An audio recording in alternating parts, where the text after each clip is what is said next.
just rates in a broader context. So if you're an Eversource electric residential customer, there's actually quite a bit of transparency in your electric bill. So if you have the time to look at it, you can see that it's very clearly broken down into 4 components. So that is a supply component. That's about 50% of your bill. And that is the folks who actually make the electricity, so the millstones of the world, if you will. But there are very many generators scattered throughout New England. Then there's a public benefits portion of your bill. That's usually around 10% of your bill. And then the remaining 2 pieces are delivery. So that's a transmission piece, which is about 10% of your bill, and a local delivery piece, which is about 30% of your bill. So it is important to really understand that Eversource is an energy delivery company. We are only directly involved in and responsible for the delivery portions of the bill. So even though we are required to consolidate the entire bill so a customer gets one bill, behind the scenes, 50% of that bill on average is going to the supply companies, 10% of that bill on average is covering the public benefits costs, and 40% is actually going to Eversource. So with that as backdrop, I'll talk about the winter supply rate. So and you might say, well, you just said you're not involved in the supply business, so why are you talking about the winter supply rate? And 2 reasons. 1, as I said, we're required to consolidate that entire bill. But 2, our residential customers, they have the ability to go out and get their own electric supplier. They can go to energizect.com. It's a state-run website. It's a very good website. And they can get their own power. But only about 20% of our customers choose to do that. 80% of our customers do not go get that power. Somebody has to go get that for them, and we are required to do that. In fact, we're required to do that twice a year. So it's the 2 rates are January 1st through the end of June. That's called the winter rate. And then July 1st through the end of the year. That's called the summer rate. This is a very transparent process. We essentially go to the wholesale power market with bids. The Office of Consumer Counsel gets to review and comment on those bids. And then our regulator, PURA, also reviews those bids. And they actually ultimately approve the rate. So very transparent process. And I think, again, it is important to note that Eversource, no markup on the supply piece. That's a pure pass-through for us. So again, with that further context, the supply rate on January 1st will be 11.19 cents per kilowatt hour. So that's 11.19 cents, just over 11 cents per kilowatt hour. So what does that mean for a customer? So if you go back to last January, so January of 2024, the winter rate at that point in time was 14.71 cents per kilowatt hour. So essentially the rate January to January is moving from 14.71 cents per kilowatt hour down to 11.19 cents, a 24% decrease. But most customers, in fact, probably no customer is going to go back and look at their January and February and last year's first half of the year rate. So what will most customers see? Today, they're on the summer rate, and the summer rate is 8.99 cents. So most customers are going to look at their bill, and they're going to see the rate in December go from 8.99 cents up to 11.19 cents, a 7% increase. So again, just try to put that in further context, because very few of us, I'm sure none of you here, and even I don't, really think of your bill in terms of cents per kilowatt hour. You go straight to the bottom line. So the average residential electric customer in Connecticut pays $212 per month total electric bill. Now that July and August, most people are above that number, but October, November, most people are actually below that number. And if you look at January and December, that's actually pretty close to an average month for most customers. So what most customers are going to see, their December bill will be $212. In January, when that supply rate changes, most customers are going to go from $212 to $227. So most customers will see a $15 effect in their rates. I do want to point out again, though, that the Eversource portion of the bill is the delivery portion. So in December, our portion of that bill is $90 a month. And in January, after the rate change, the Eversource portion of the bill will be $90 a month because the delivery rates are not changing. It's the supply rate that's changing. So I threw a lot of numbers at you, a lot of information, and I think it's probably best to just take questions. What are the market factors at play that usually result in an increase during the winter months? Yeah, so good question. I mean, you can see, we've tried to put a chart together that shows the summer and the winter rates and how it changes over the years. And year after year, the winter rate is higher than the summer rate. So what's happening there is generation is connected throughout New England as one large grid. And we are still reliant in New England for natural gas. That's about 50% of our electric generation comes from natural gas. And it's really just the difference between the winter price for natural gas and the summer price for natural gas. It's for a variety of reasons it's higher in the winter. So some might say, well, why is natural gas so tied into electricity? Can you explain that? Well, you have to get your electricity, it has to be generated, so there are multiple ways to do that. And really the coal plants and the oil plants are gone from New England, so our makeup is nuclear. That's about 20 to 25%. Natural gas is around 50%. The remainder we import either hydro down from Quebec, or we're starting to get more and more solar, onshore wind, and offshore wind. So it's just the portfolio that is available to us today. Natural gas, which is actually the least expensive, it also dominates in terms of being about 50% of the market, but it is market-driven and it's volatile. Have you already filed this new rate with the regulator? Very good question. So we just filed the rate today, and ultimately the regulator has to approve the rate. I will say, though, that the regulator is very involved in this process. They're very good. They've been watching this every step of the way. So my strong expectation is they will review the rate that they've already seen. So I was just texting with Pura, and the chair says they have no rate filed.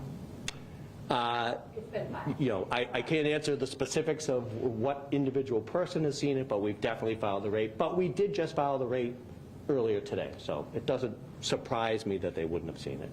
How long does that typically take for them to review it and then approve it? That's a good question, and I don't know the answer to that because, quite frankly,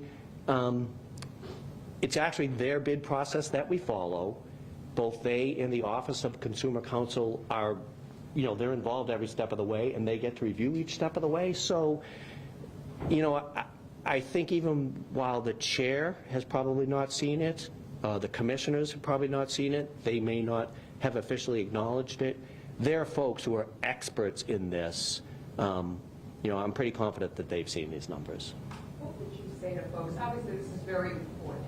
We've been hearing from a lot of just people the last few months about their electric bills that they felt like it spiked or it's kind of gotten, in their words, a little out of hand for them. Some people it's kind of an unmanageable expense. What would you say to the customers that are kind of feeling the pinch lately? Yeah, I mean, we have about 4,000 employees that live and work in Connecticut. The vast majority of us are also Eversource customers. So we feel that as well, just as all the other costs in life that we've seen that have been subject to inflationary pressures. So again, I would circle back, though, to the Eversource delivery piece is not changing January 1st. And on average, for the average customer, that's $90 a month to deliver all of your electricity to you every day. What do you think the public reaction will be, knowing that the bill will go up December to January about $15, but when you compare winter 25 and winter 24, it's going down? Yeah, I mean, I think, most customers tend to react more to the going up part than recognizing that it went down from last year. So that's probably the natural human reaction to any time you see a price increase, whether it's around the electric or, a gallon of milk. We pretty much all react the same way to that. I would just say, again, that's hopefully some of what you can do is to put it into context. If you go back and look at time, it's actually the rates are down quite a bit from that very, very high winter spike that we saw in the winter of 22 going into 2023. In general context, I actually think that the supply rates have kind of leveled out at a new normal, that big spike that we saw a couple of years ago I think the marketplace has adapted to some of the things that were driving that. We're kind of in a more of a new normal now. I do not mean to imply that I suspect that next winter's rate will significantly go down. I think that this is kind of where we've leveled out, subject to inflationary pressures. Do you have the percent decrease from winter 24 to winter 25? Winter to winter, the percent decrease on the supply rate was 24%. Down, yes, thank you. And then from 23 to I didn't really look at that percentage from 2023 down, but I mean, it's down significantly. Just looking quick at the chart, it looks like it's down, about 50%. Do you have any theories as to why the vast majority of people stick with standard service? Folks are busy.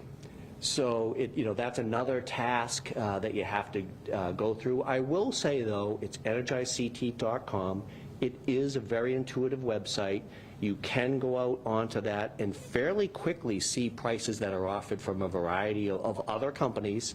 And now subject to approval, it's highly likely that the winter rate, default rate, if you don't make a move on your own, it's going to be 11.19 cents.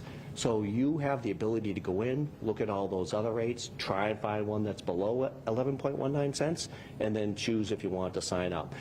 The one caveat I would put there is, as I said, our rates changed January 1st and July 1st. The third-party suppliers, they're operating under a different set of rules. So if you do choose to make that move and find one that's lower, I would just strongly suggest that you go in once a month and just check to make sure that rate is still what you signed up for, and then take action, obviously, if it's changed. What percentage of your customers roughly are hardship customers, and are there any new benefits or programs for them this year?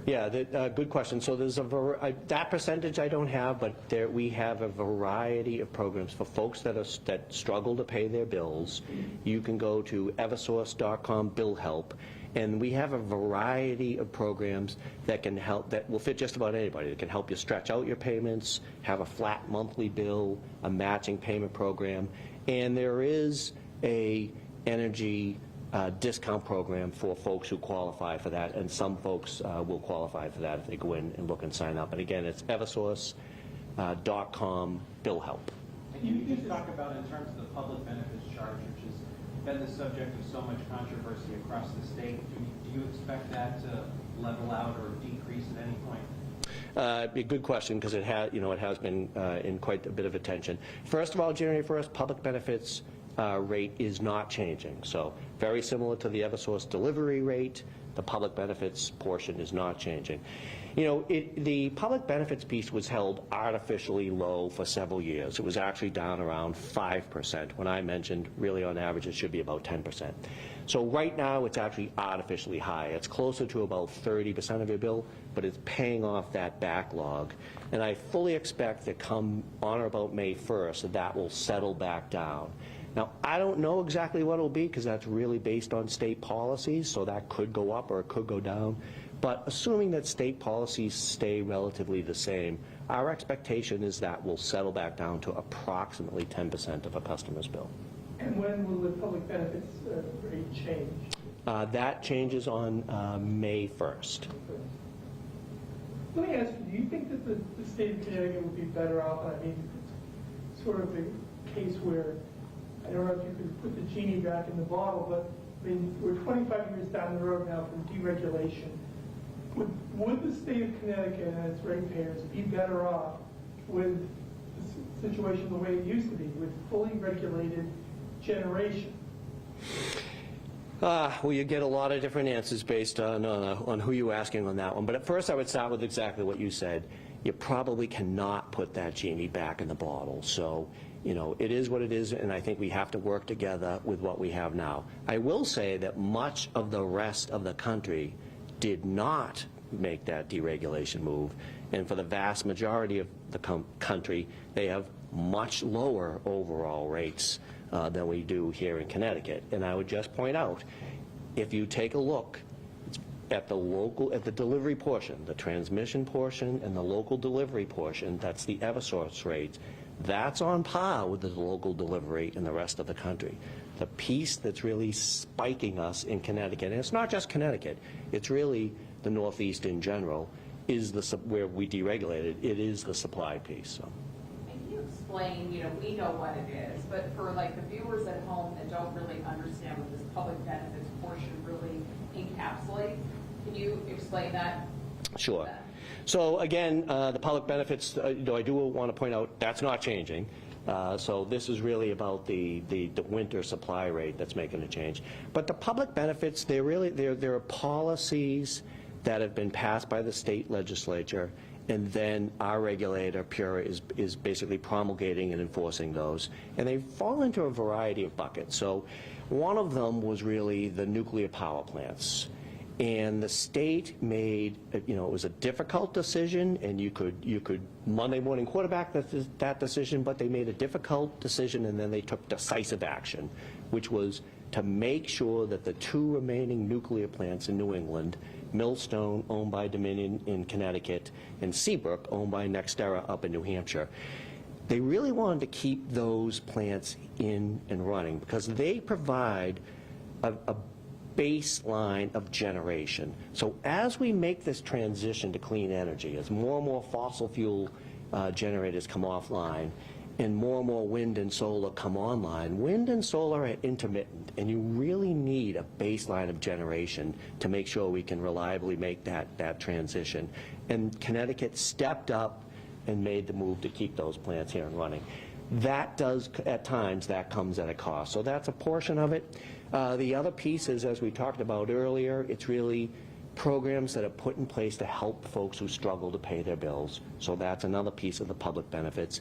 And then the third piece, again, is really the state being proactive. They're looking towards the future, and they're putting incentives in place to try and encourage folks to move faster towards clean energy. So those are really the 3 major components.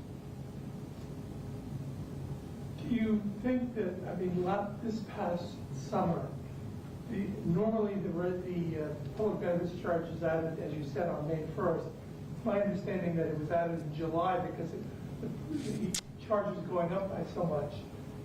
Do you think it would make sense so that people aren't constantly getting buffeted around to have it permanently in place in sync with with one of the dates where the change comes? Yeah, and that's a complex question. So, we actually have been advocating that when we look through those components, that nuclear component is very directly related to the supply piece. I mean, that was why the state, in my opinion, why the state made that decision.